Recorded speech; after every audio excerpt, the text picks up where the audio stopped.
je m'en vais vous expliquer un peu comment est-ce que l'impérialisme se comporte. Après l'assassinat du père de la Révolution, justement, le régime qu'avait voulu l'impérialisme s'est installé. Dans les années 90, vous vous souvenez tous d'un programme qui nous a été imposé, le programme d'ajustement structurel. C'était qu'un plan. Je vous explique. En mettant en place ce programme dans nos contrées, vous avez remarqué au fil des 2 décennies qui ont suivi, toutes nos usines qui étaient en place ont été privatisées. Notre économie a été déstructurée.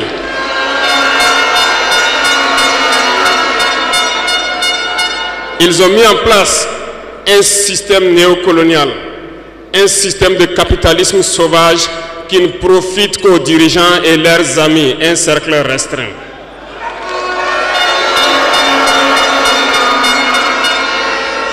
Du côté des forces, ils ont tout fait pour déstructurer nos armées. Ils ont dit de baisser le budget des armées, de ne plus les équiper, de ne plus s'entraîner. Ce qui a été fait dans la sous-région. Nos armées ont été réduites en néant. Ils préparaient la chose.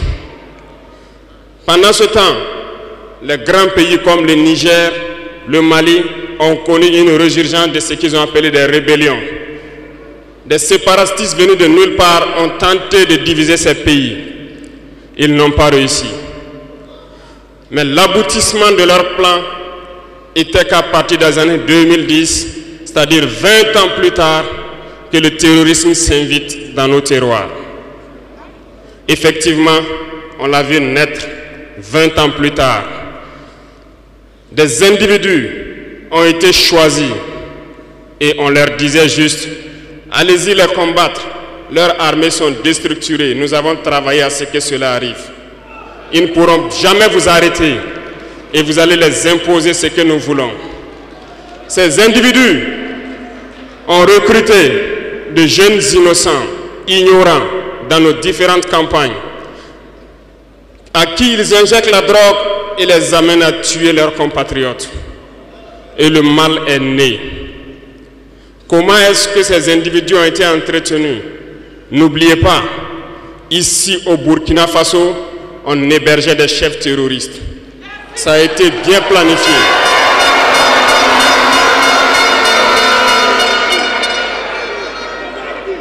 Et comment y arriver? Lorsque ces terroristes vont se lancer, il y avait quelqu'un qui pourrait peut-être intervenir à la faveur de nos États. Je nomme ici le feu général Muammar Kadhafi. Il fallait l'éliminer. Et un beau jour, ils sont tombés sur lui. Ils l'ont éliminé. Ils ont encore eu dans ce plan l'ingénieuse idée de mettre toutes les soutes d'armement et de munitions à la disposition de ces terroristes qui devaient donc déstructurer notre sous-région. Le plan était parfait. Et dès lors, ils se sont mis en ordre de bataille. Ils ont commencé à descendre vers le sud. Nous nous souvenons encore, lorsque le régime en place à Bamako en son temps a fait appel donc à des forces étrangères. Il ne fallait pas plus que quelques heures qu'ils se déploient. C'était bien préparé. Ils se sont déployés et ils ont fait semblant d'arrêter le terrorisme. Et immédiatement, nous avons vu l'installation de plusieurs forces étrangères au Mali pendant 10 années.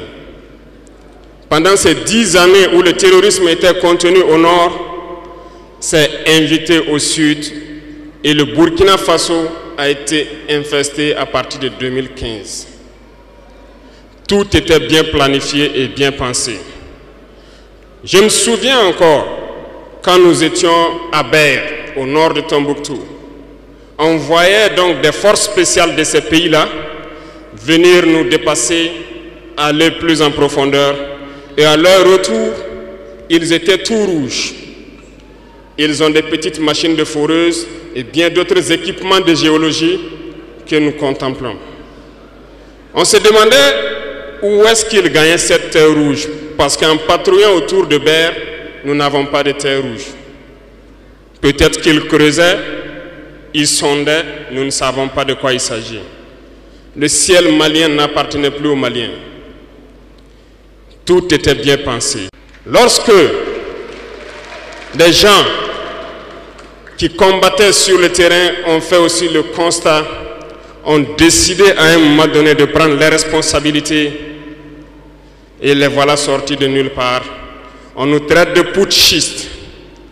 Nous ne sommes pas français, nous ne comprenons pas ce que ça veut dire.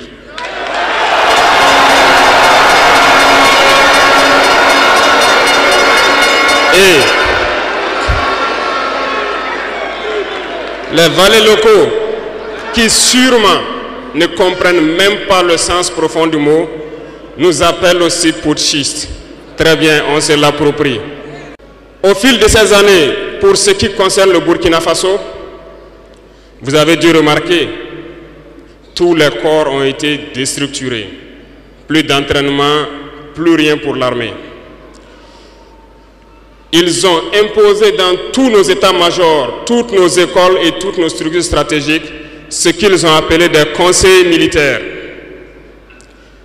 Lorsque nous nous sommes révoltés le 30 septembre 2022, la première des choses était de chercher à savoir qui sont ces conseillers militaires et où ils étaient. Nous avons donc pu identifier que le mal est profond. Et la première des choses était de leur demander de quitter notre armée.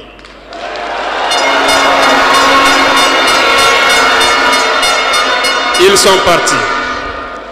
Et ce que je vous disais il n'y a pas longtemps, vous ne pouvez pas espérer retrouver votre objet perdu en faisant appel à celui qui vous l'a volé de venir vous aider à le chercher.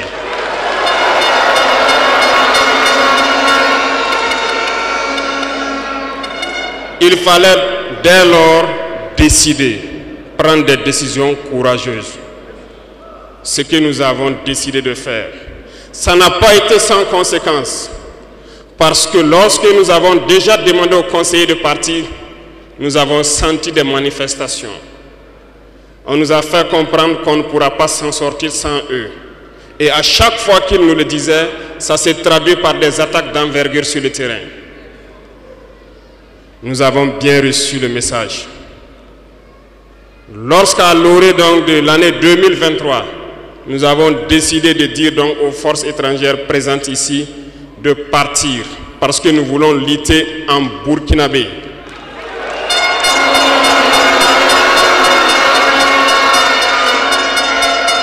Ils ne l'ont pas sûrement apprécié.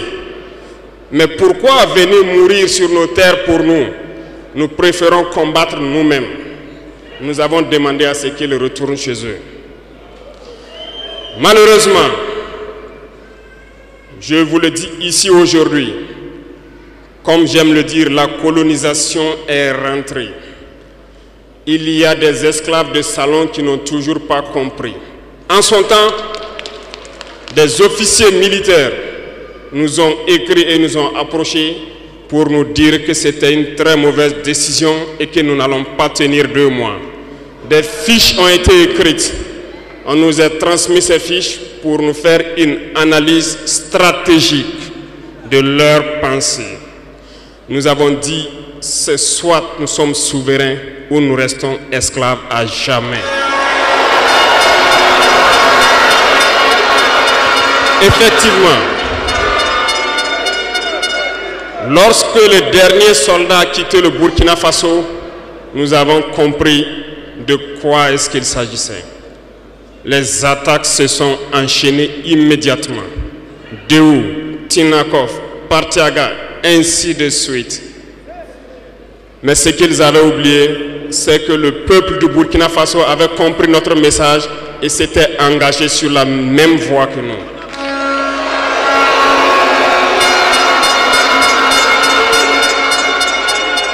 Nous nous sommes réorganisés rapidement et subitement, nous avons constaté que toutes les cellules dormantes terroristes se sont réveillés au Burkina Faso. On a réorganisé l'armée au plus vite, à une vitesse inégalée.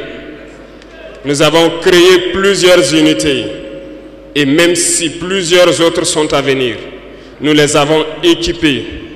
Et aujourd'hui, cet équipement se poursuit parce que dans les jours à venir, les mois à venir, ce que vous allez voir venir au Burkina Faso doit faire de notre armée une puissance à craindre.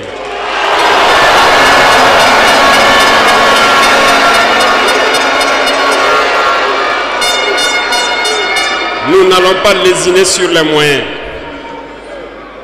Nous avons compris que le combat qui est engagé contre l'impérialisme sera dur, très dur. Mais seuls les durs vont passer et les Burkinabés sont des durs. Et nous allons passer. C'est pour vous dire que l'impérialisme a tout son temps. Lorsqu'il veut déstabiliser, il regarde dans l'immédiat. Si ce n'est pas possible, il pose les jalons pour le faire dans 10 ans, 20 ans, 30 ans. Mais il n'a aucun intérêt à ce que nous soyons indépendants. Aujourd'hui, tout ce qu'ils souhaitent pour le Burkina Faso, c'est le chaos. Parce qu'ils espèrent faire venir ces forces étrangères ici et espérer récupérer la situation dans 10 ans, même dans 20 ans. Mais nous ne les laisserons jamais parvenir à cet objectif.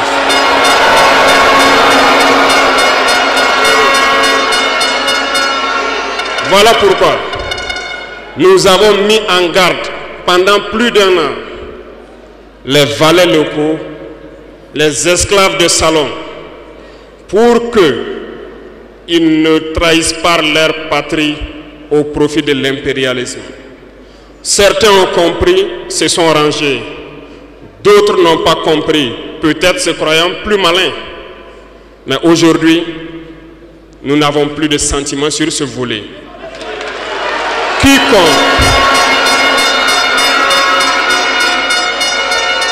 Quiconque va trahir sa patrie au profit de l'impérialisme, il sera traité comme tel.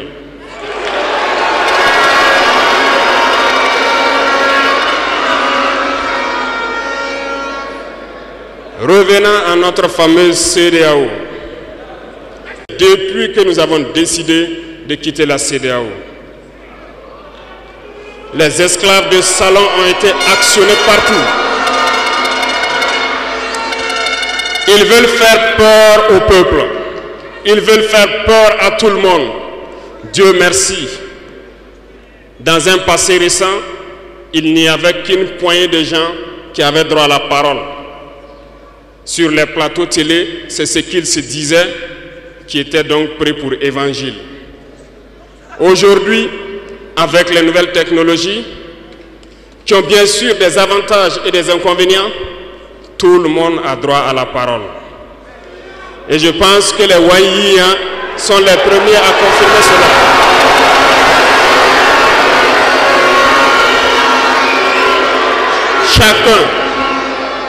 Chacun peut faire son analyse sur une situation. On peut certes se tromper, mais lorsqu'on vient vers nous pour comprendre, nous sommes bien ouverts pour vous expliquer les démarches. Ici, nous allons vous expliquer pourquoi nous avons quitté cette CEDEAO et vers où nous partons. Souvenez-vous que c'est en 1975 que ça a été créé. Et ça a été créé pour la majorité des chefs d'État putschistes, comme ils aiment le dire. C'était des militaires qui ont pris le pouvoir et qui ont pris les responsabilités pour créer la CEDEAO pour qu'il y ait un véritable essor économique des peuples à l'intérieur donc de cet espace. Plus tard, les soi-disant démocrates se sont invités donc à la tête de nos États.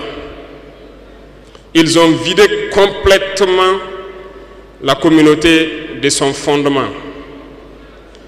Lorsque le 26 juillet, le Niger a décidé de prendre son destin en main, nous étions surpris de voir la CEDEAO apparaître de je ne sais où avec une force en attente. Où était cette force? Lorsque des milliers et des milliers de Nigériens étaient tués par les terroristes, où était cette force lorsque des milliers de Maliens, de Burkinabés mouraient sous les balles des terroristes? Ils ont dit que par la force, ils allaient déloger donc les vaillants fils du Niger qui ont pris le destin en main du pays. Croyez-vous que ce sont des femmelettes qui sont au Niger? Il y a des combattants là-bas. L'armée nigérienne est guerrière. Ils combattent depuis des années. Ce n'est pas une armée de défilé ou une armée de maintien de paix. Et les armées de l'AES ont décidé de s'unir. Nous attendons cette force en attente.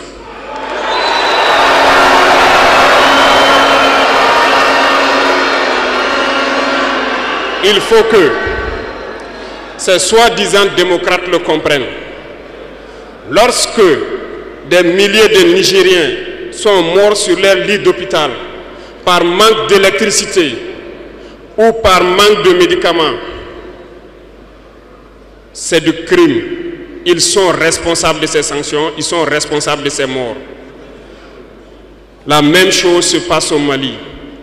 Avec le Burkina, nous avons des sanctions indirectes. Parce qu'il faut que les gens comprennent. Lorsqu'ils prennent leurs consignes de l'autre côté, ils viennent, ils font tout pour l'appliquer. C'est honteux. Certains ont décidé de ne pas fournir l'électricité à nos pays. Ce n'est pas gratuit, nous payons. Et ça contribue à leur économie.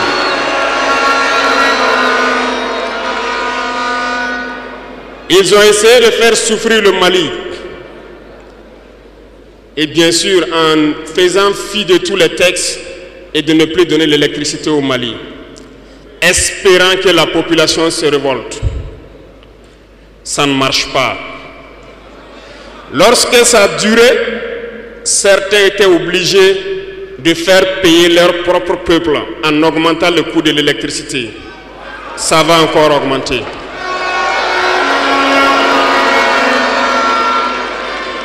Cela nous donne plusieurs leçons. Plusieurs leçons en ce sens que l'indépendance que nous prenons, la souveraineté que nous prenons, nous devons tout faire pour qu'elle soit.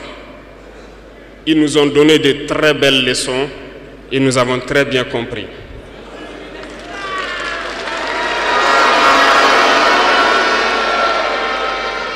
Certains ont fermé leurs ports, ce qui d'ailleurs va à l'encontre de tous les textes internationaux parce qu'on ne peut pas fermer les ports à un pays sans littoral. Ils l'ont fait, ils ont violé les textes. La communauté internationale n'a pipé mot. Personne n'a parlé dans la CEDEAO. Mais dans les ports, nous ne faisons pas transiter nos marchandises gratuitement. Nous payons.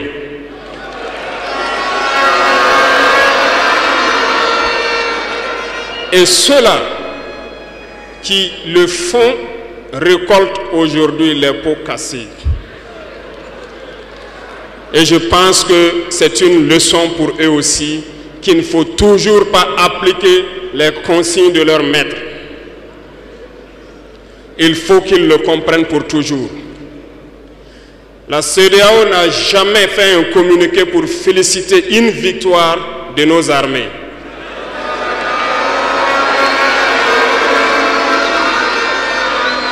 À peine, elle condamne du bout des lèvres et très rarement lorsqu'il y a des massacres. Où est cette CEDEAO des peuples? Bref, nous ne pouvons pas citer tout le mal qui a été fait à nos peuples, mais nous avons décidé en toute âme et conscience de nous retirer et de nous concentrer sur notre organisation commune qu'est l'AES.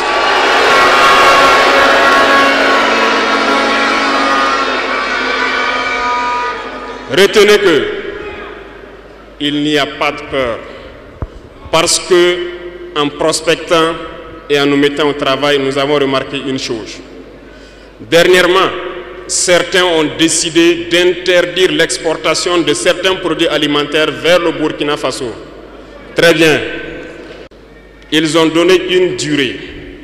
Nous ferons en sorte que, à la fin de cette durée, nous interdirons l'entrée de ces produits sur notre territoire.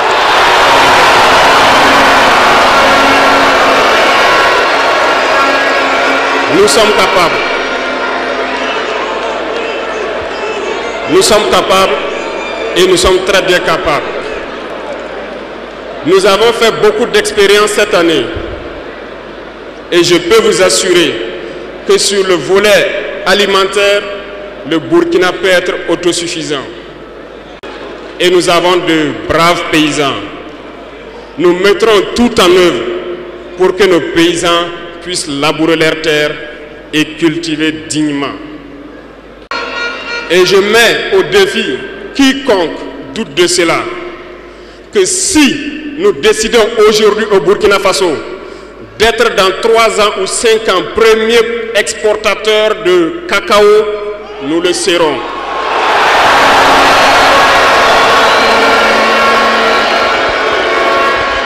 Parce que nous pouvons. Sur l'industrialisation, plusieurs projets sont en cours pour 2024. Nous n'allons pas les citer ici, mais sincèrement, nous allons tout faire pour que ces projets voient le jour en 2024. Lorsque vous prenez l'économie, certains, quand on les écoute, ça fait pitié. Ils n'ont même pas le courage de faire comprendre au peuple qu'il y a moins de 5% d'échanges économiques entre les États de la CEDEAO. Parce que tout ce que nous faisons venir vient de l'espace hors de la CEDEAO, nos importations pour la majorité. Et tout ce que nous exportons part hors de la CEDEAO.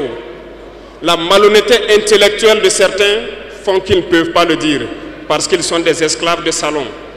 Ils ne peuvent pas vous dire ça pour que vous soyez confiants.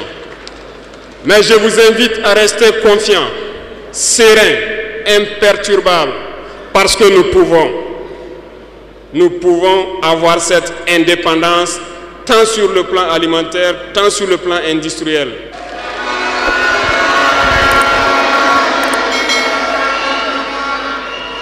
Donc, les propos qui tendent à vous faire peur, qui tendent à semer la panique, il faut vous en départir. On se mettra au travail et nous allons y arriver.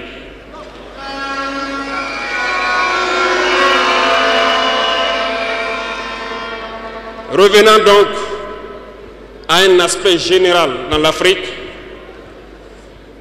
Thomas Sankara disait que l'esclave qui n'est pas capable d'assumer sa révolte ne mérite pas que l'on s'apitoie sur son sort.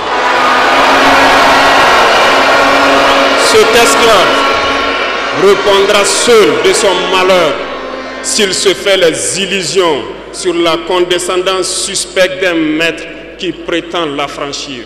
Seule la lutte libère. Et je m'en vais vous dire que si pour se libérer, un esclave se fait des illusions sur la providence d'une croyance que son maître lui a imposée pour le maintenir dans les ténèbres, il se fout le doigt dans l'œil. Il restera à jamais aveugle dans les ténèbres et ne verra jamais le jour.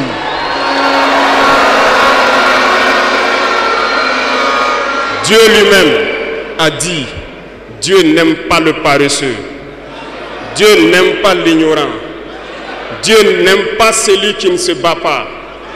Car dit-on, aide-toi et le ciel t'aidera.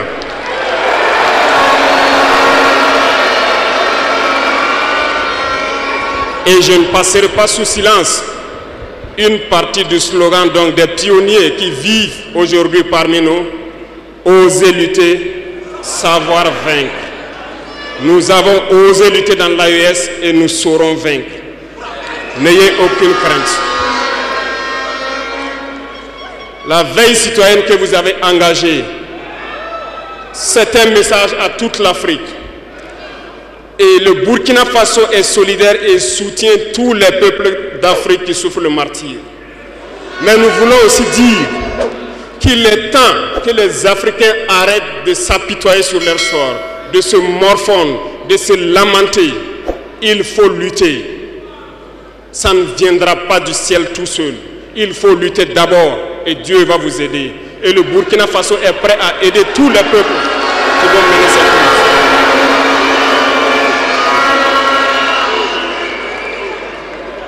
Dites-leur à tous ces peuples qui se battent, il est temps qu'ils disent la vérité à leurs dirigeants. Au Burkina Faso, lorsqu'il s'est agi pour nous de contribuer donc pour que le FDS soit équipé, les députés n'ont plus de salaire aujourd'hui. Ils n'ont que des indemnités de session. Les salaires des ministres ont été diminués au maximum et le peuple contribue. Vous ne pouvez pas lutter et vouloir que les dirigeants soient dans un luxe insultant. Les peuples doivent se réveiller et exiger cela de leurs dirigeants.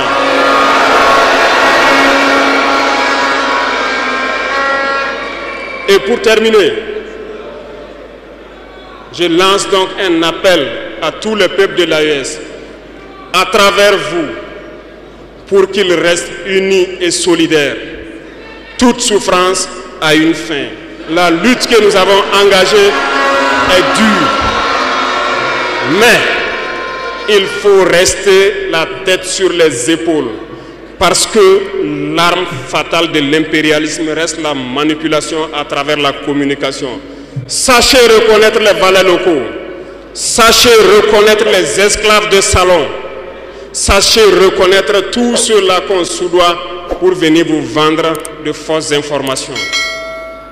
Pour vous-même, restez serein et ne vous divisez pas. Parce que l'impérialisme a 1000 manèges dans son sac. Vous devez être vigilant. Vigilant et très vigilant. Merci à vous les VDP donc des différentes villes qui veillent jour et nuit pour que notre patrie reste debout. Et donc rendez hommage tous les jours aux FDS et aux VDP qui se battent au front. Merci beaucoup pour votre attention. Merci à tous ceux qui se sont déplacés ici pour que nous puissions nous entretenir. Merci à ceux qui sont dehors, qui n'ont pas pu accéder. La patrie ou la mort, nous